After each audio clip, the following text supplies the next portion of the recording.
आज ही Doubtnut app download करें। Doubtnut पर होगा अब आपके सभी मैथ्स, केमिस्ट्री, फिजिक्स और बायोलॉजी डाउट्स का सफाया।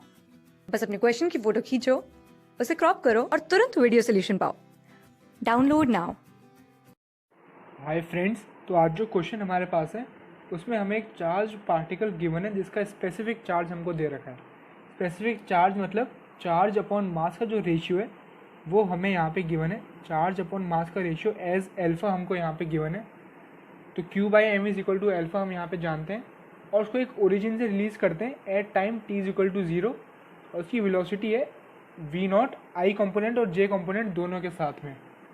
तो अगर मैं यहाँ पे बात करता हूँ एक्सिस, अगर मैं एक बार ड्रॉ कर लूँ तो x, y एंड z, ठीक है। तो उसकी वेलोसिटी है ऐसी क्योंकि दोनों में सेम कंपोनेंट के साथ है। तो वेलोसिटी भी एक बार लिख लेते हैं, v naught i cap plus j cap. और उसमें मैग्नेटिक फील्ड मेरे को दे रखा है B naught i cap, B naught i cap. तो ये मैग्नेटिक फील्ड मेरे पास है और क्वेश्चन पूछ रहा है coordinate t is equal to pi upon B naught alpha के बाद। तो अगर मैं इसको यहाँ पे डिकोड करूँगा तो ये एक स्पेशल मेरे पास यहाँ पे लिखा हुआ है। अगर मैं अल्फ़ा की value q i m put कर दूँ, ठीक है, तो ये मेरे पास pi m upon q b nought लिखा हुआ है। और हम जानते हैं कि मैग्नेटिक फील्ड में सर्कुलर मोशन जब होता है तो उसका टाइम पीरियड होता है 2 pi m upon q b nought. तो ये साफ साफ मेरे पास t/2 लिखा हुआ है। इसका मतलब इस टाइम पे जो मेरा पार्टिकल होगा वो सेमी सर्कल कंप्लीट कर चुका होगा। क्या कंप्लीट कर चुका होगा? Semi circle. तो अगर हम ये जान गए तो एक क्वेश्चन अब यहाँ पे बहुत ईजी हो गया है क्योंकि हमें इतने टाइम बाद कोऑर्डिनेट्स निकालने हैं। तो मैं जानता हूँ कि अगर उसकी वेलोसिटी ये है तो इस वेलोसिटी का एक कंपोनेंट तो अनअफेक्टेड रहेगा। कौन सा कंपोनेंट? आई वाला, क्योंकि मैग्नेटिक फील्ड के ही अलोंग है।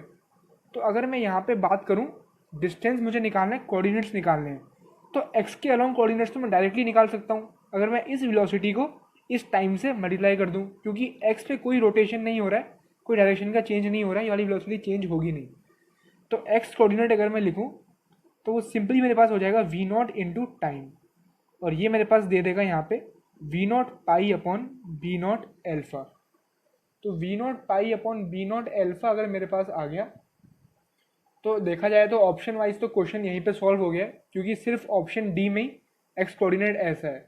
अगर नहीं हुआ तो आगे जाके क्वेश्चन हो जाएगा, क्योंकि वाई कोऑर्डिनेट मैं जानता हूँ, वाई कोऑर्डिनेट में मेरा पार्टिकल सेमी सर्कल कंप्लीट कर रहा है और मेरा पार्टिकल यहाँ पे जो है, अगर मैं कंपोनेंट लिख दूँ, ये वी नॉट है, ये वी नॉट है, तो मेरा पार्टिकल का जो यहाँ पे जो रोटेशन का जो कॉज है, ठीक है, मेरे पार्टिकल रोटेशन का कॉज है ये वाली स्पीड, क्योंकि वाली स्पीड तो इसके अलोंग है।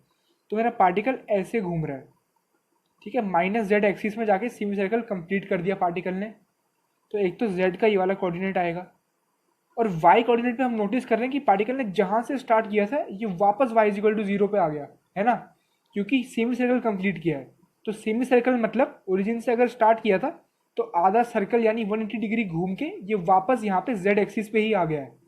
और जेड एक्सिस पे मेरे पास एक्स भी 0 होता है और मेरे पास यहाँ पे एक्स भी 0 होता है, वाई भी 0 होता है, लेकिन क्योंकि इसमें एक वेलोसिटी आगे की तरफ थी तो ये थोड़ा घूम के आया होगा, मतलब कहाँ कहीं यहीं कहीं पे मेरे पास थोड़ा आगे सेमी सर्कल इसने कंप्लीट किया होगा। तो एक हेलिकल मोशन टाइप का यहाँ पे होगा।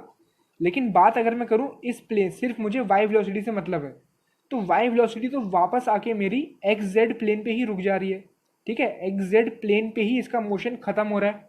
तो एक्स जेड प्लेन पे वाई कोऑर्डिनेट हमेशा 0 होता है। तो ये बात हम यहाँ से समझ गए कि हेलिकल मोशन भले ही है लेकिन एक्स जेड प्लेन पे मोशन खत्म हो रहा है, तो वाई कोऑर्डिनेट 0 होगा। तो वाई कोऑर्डिनेट 0, ऐसा कॉन्फिगरेशन भी सिर्फ ऑप्शन डी में है। तो ऑब्जेक्टिव क्वेश्चन के लिए हम यहीं से आंसर दे सकते हैं, लेकिन एक बार क्वेश्चन हम पूरा सॉल्व करेंगे। तो जेड कोऑर्डिनेट अब कैसे हो जाएगा? मैंने बताया कि आपको ये यहाँ जाके कुछ डिस्टेंस जेड पे रुक गया है। अब हमें साफ साफ पता चल रहा है कि ये डिस्टेंस होगी कितनी। ऑफकोर्स डायमीटर ही होगी, क्योंकि अगर सेमी सर्कल कंप्लीट हो रहा है तो ऑफकोर्स डायमीटर ही कवर किया होगा। डायमीटर कितना होता है मेरे पास?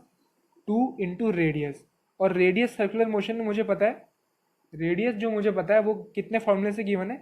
M v upon q B. तो एम अपॉन क्यू को अगर मैं यहाँ पे अल्फा लिख दूँ, क्योंकि मुझे अल्फा गिवन है, तो ये मेरे पास हो जाएगा 2 वी नॉट, ये वी नॉट है मेरे पास, 2 v naught upon q B. और जेड की डायरेक्शन मैंने क्या बताई थी आपको? माइनस जेड की तरफ, है ना, क्योंकि पीछे जा रहा है पार्टिकल घूमने के बाद। तो ये यहाँ पे मेरे पास माइनस साइन के साथ आएगा।